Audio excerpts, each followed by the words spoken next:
gonna end the meeting for everybody, dog. But let me. I know you know that's China's sister. Yeah, let me switch gears right quick. Okay. You look good though, by the way. We ain't disrespecting. Let's go.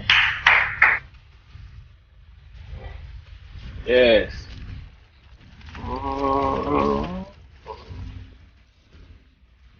Y'all don't even know what time this is. Hey man. Hey, I told J Mac, hey man, look, I'm gonna need you to understand this. 8 o'clock tonight. I ain't gonna be able to do it. It's been, He's like, bro, we going to Sunday Fun Day. I said, my Sunday Fun Day is gonna be something else. What we're talking about tonight premieres. Well, yeah, tonight.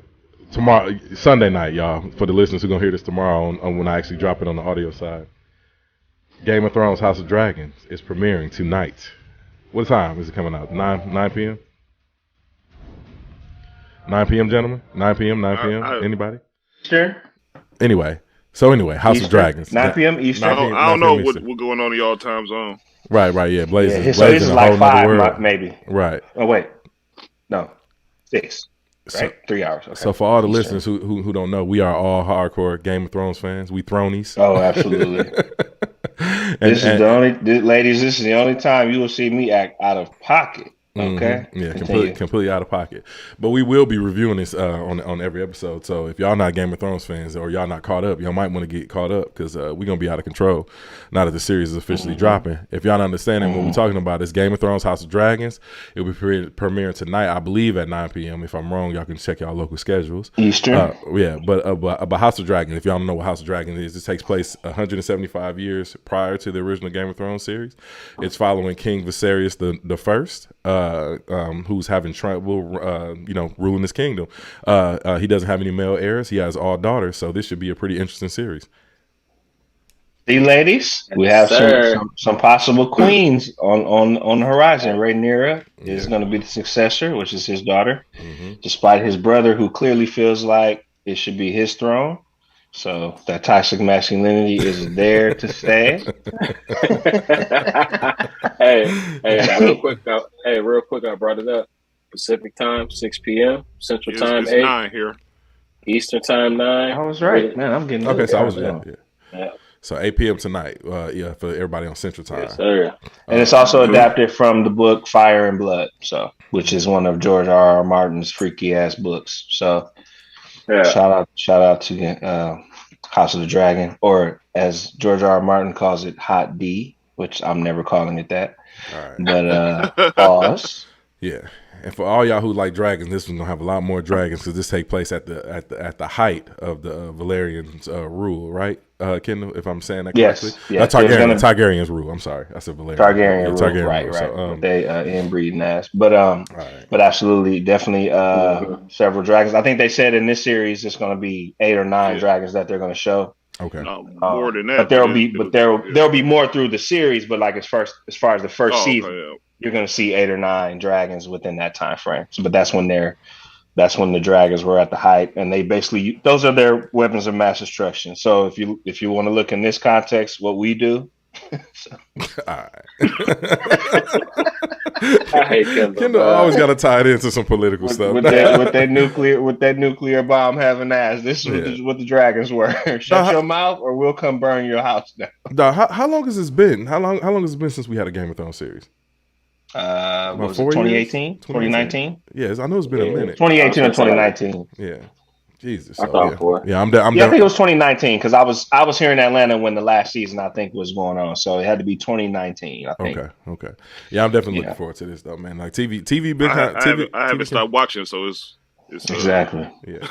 This a time of year for prime time TV, so I'm geeked because like I said, a lot of my favorite shows got canceled. Like they canceled was it Raised by Wolves? Unfortunately. Right. Atlanta's going into its last season. No more Insecure. Chicago. The Chi has went completely downhill.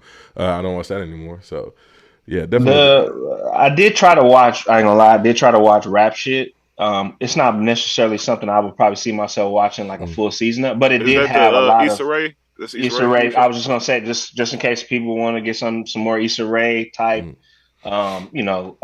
series, it's very similar because they do a lot of like the texting, like the IG messages, stuff like that. So there are some elements of that, and you can tell, you can kind of see Issa in some of these characters that are speaking, So if y'all interested, check out Rap Shit. But did have that feel to it. It did definitely have that feel to it. Just to for people that might be interested or haven't seen it yet. But it's Rap Shit. It's on there.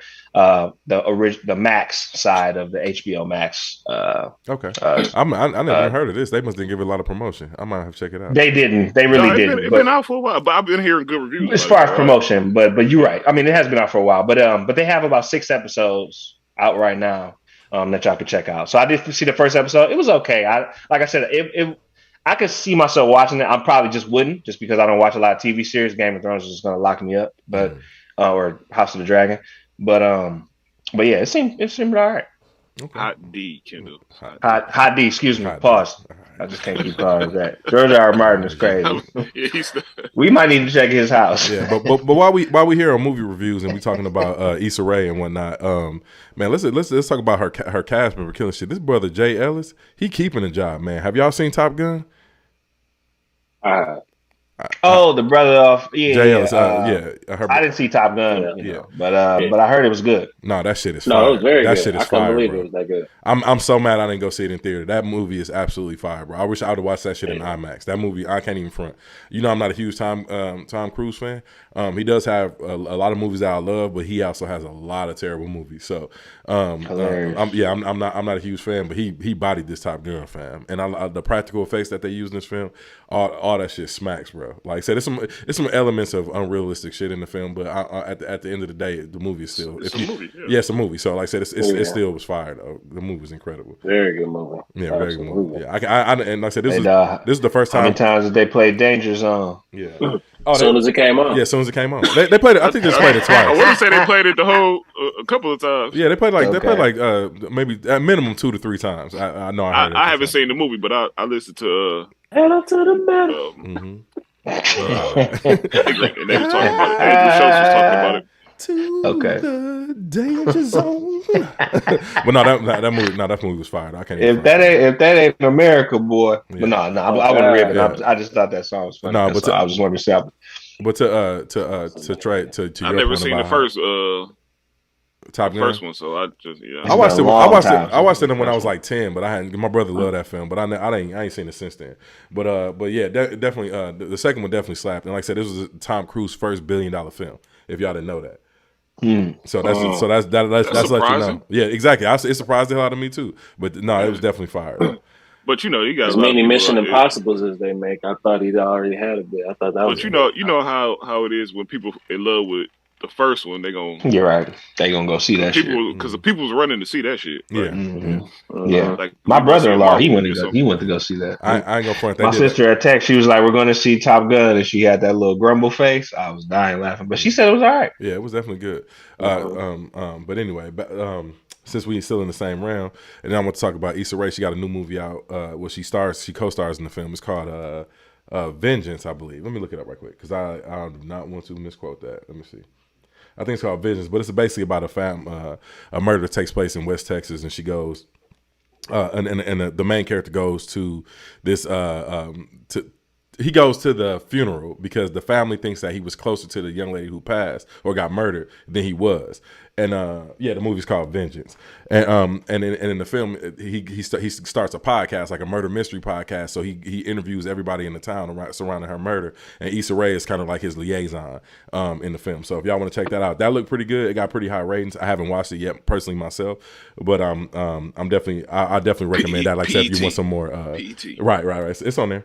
If y'all want some more Issa Rae to Kindle Point. So just want to throw that out there. And while we're still in this realm as well, let's move on to the next topic. Issa Rae. Get that money, lady. Yeah, get that money. Get that absolutely. bag. Go get that bag. You gotta say it like that. But She-Hulk. What are y'all? What was your thoughts on the first episode of She-Hulk? For the ones who've seen it, which I know Trey has seen it. Oh, I thought it was fire.